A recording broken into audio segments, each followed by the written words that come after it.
अस्सलाम वालेकुम। Welcome to my YouTube channel physics rise with R. मैं हूं अशफाक हुसैन और आज हम चलते हैं सेकेंड ईयर फिजिक्स का चैप्टर नंबर 15 का एक इंपॉर्टेंट टॉपिक लेकर। टॉपिक का नाम क्या है? वो है इंटरफेरेंस। आज हम इंटरफेरेंस को स्टडी करेंगे लाइट के बारे में।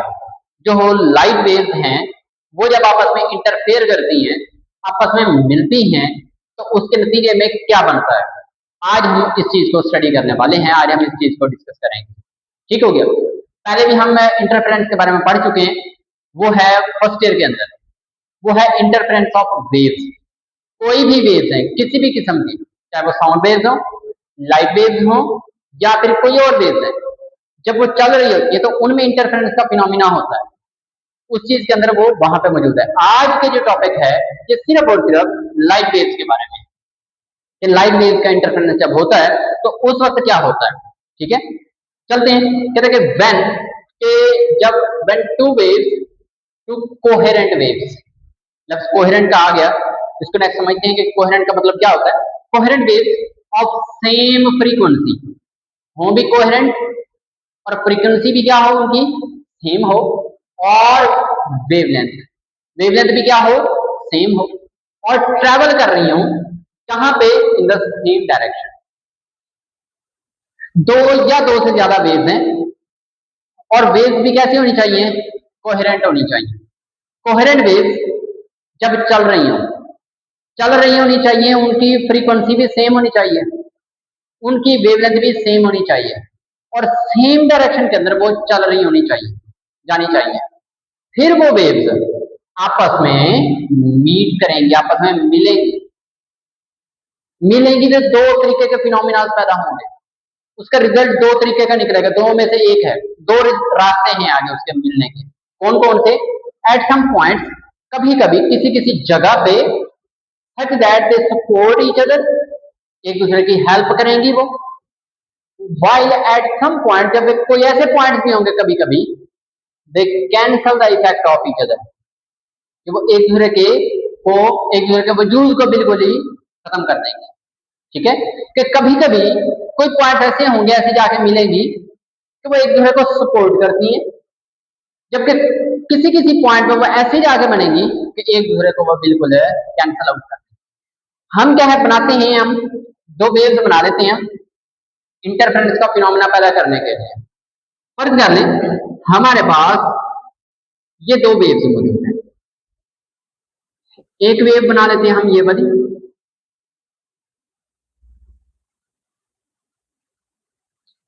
एक वेव आ गई। जबकि जो दूसरी वेव है वो भी इसी तरीके की है, वो ये वाली वेव आ गई।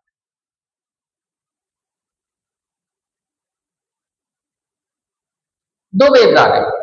जब ये दो वेव सेम डायरेक्शन के अंदर ट्रेवल कर रही हैं, सेम डायरेक्शन में चल रही हैं, यानी कि इनकी जो डायरेक्शन है वो ये वाली, और इनकी जो वेवलेंथ है वो भी सेम है, एक जैसी वेवलेंथ है। जब ये चल रही होंगी तो कुछ पॉइंट ऐसे होंगे जहां पे क्रस्ट है एक वेव का, दूसरी का भी क्रस्ट है। एक का जब ट्रफ आया तो दूसरी का भी ट्रफ मिल गया, फिर इसका क्रस्ट आया तो इसका भी क्रस्ट आ गया, इसका ट्रफ आया तो इसका भी ट्रफ आ गया, आपस में मिल रही है।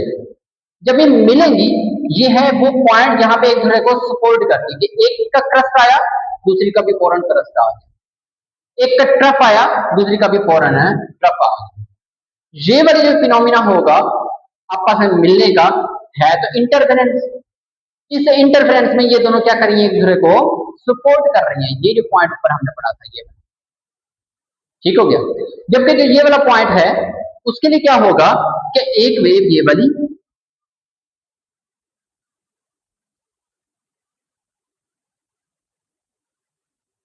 ये आ गई, जबकि इसी के मुकाबले में एक और वेव आ जाती है, अलग से बना देते हैं। इसी के मुकाबले में ये एक वेव आ जाती है,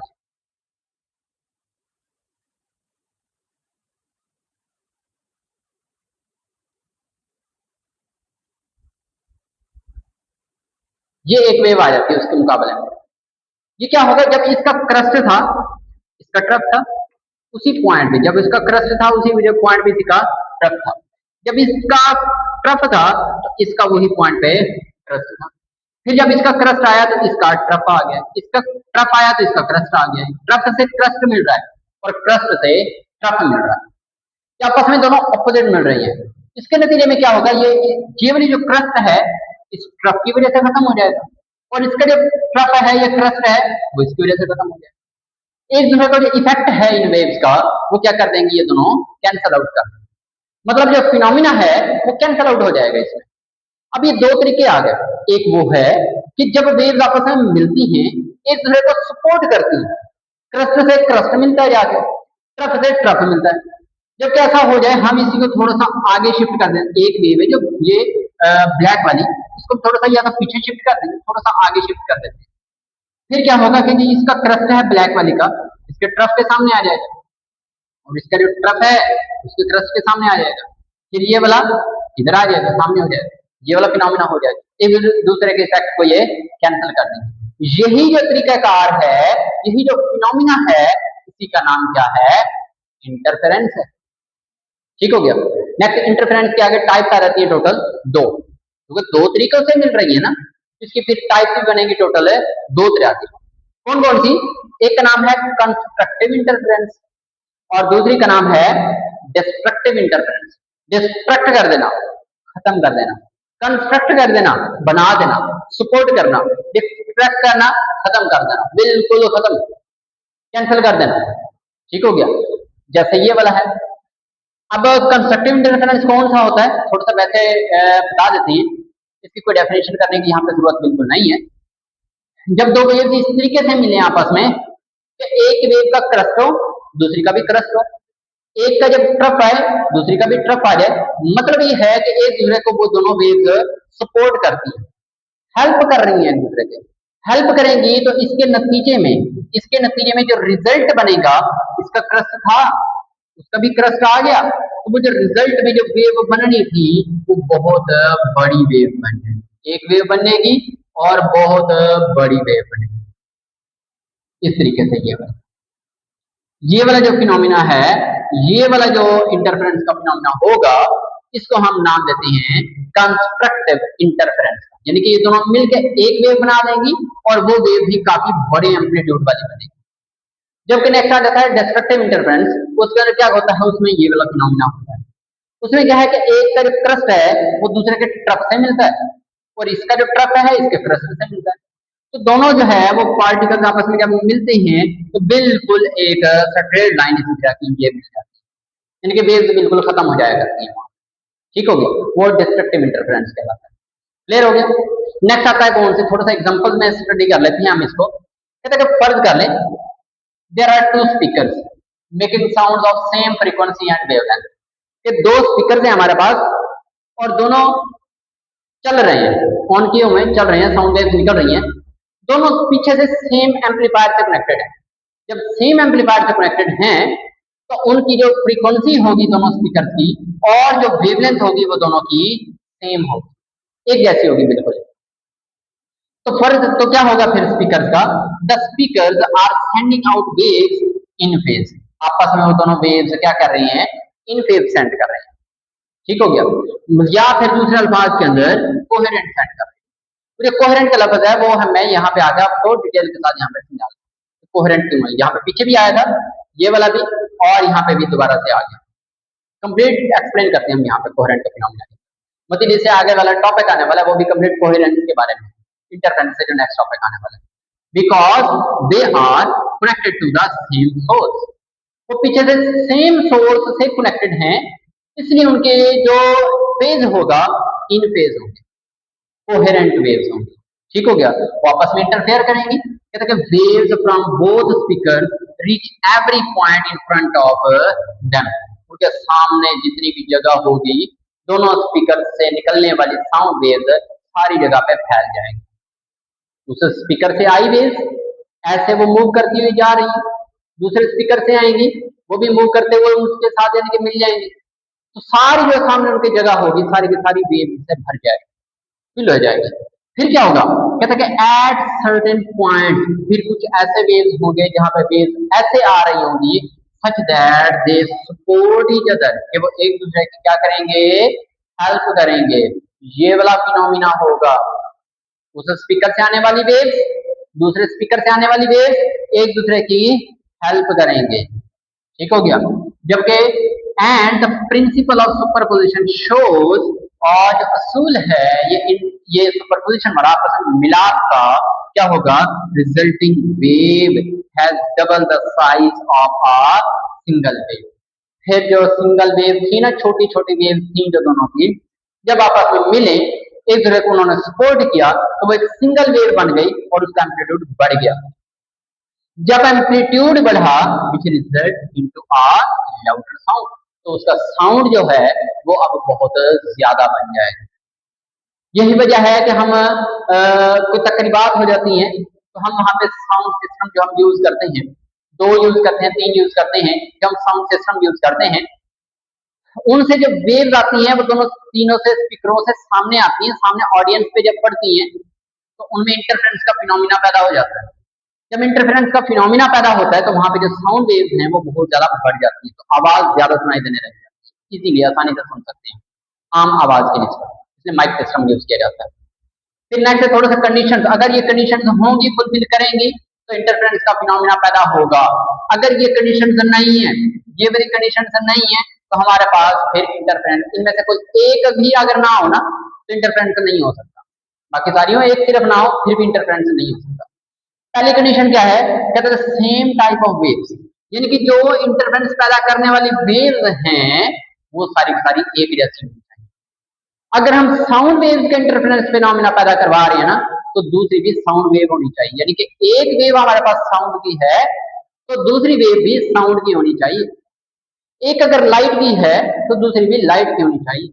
ये नहीं होना चाहिए कि ये साउंड ले ले और ये लाइट ले ले, दोनों का आपस में इंटरफेरेंस का फिनोमिना पैदा करना शुरू करवा दें, नहीं, फिर नहीं होगा।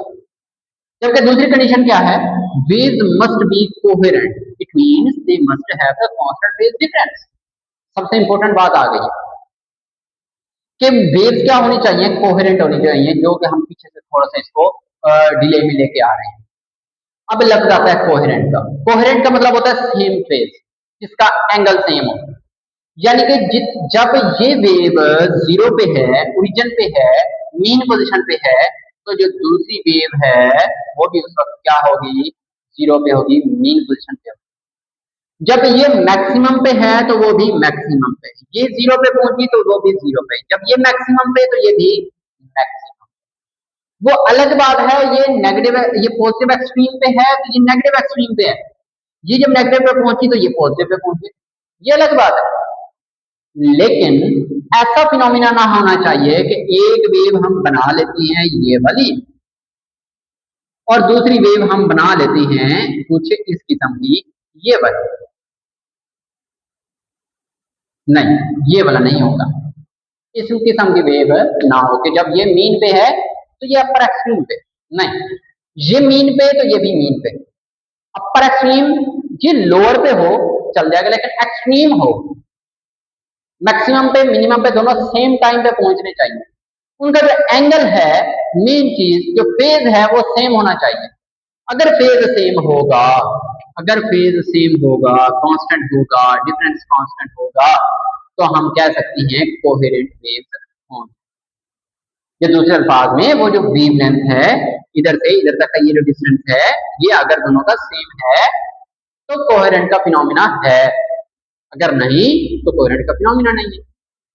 फिर क्या है, नेक्स्ट डायरेक्शन आ जाती है वेव की, डायरेक्शन भी दोनों सेम होनी चाहिए। एक वेव जिस डायरेक्शन में चल रही है दूसरी भी उसी डायरेक्शन में चलनी चाहिए, ये ना हो कि एक वेव उस तरफ जा रही है दूसरी वेव उधर से ऐसे आ रही है, वो स्टेशनरी वेव तो बना सकेंगी लेकिन इंटरफेरेंस का फिनोमिना नहीं करेंगे, ठीक हो गया। इंटरफेरेंस के लिए दोनों वेव्स का सेम डायरेक्शन में होना बहुत जरूरी है। ये था बेटा आज का हमारा टॉपिक है इंटरफेरेंस का, जो कि छोटा सा है।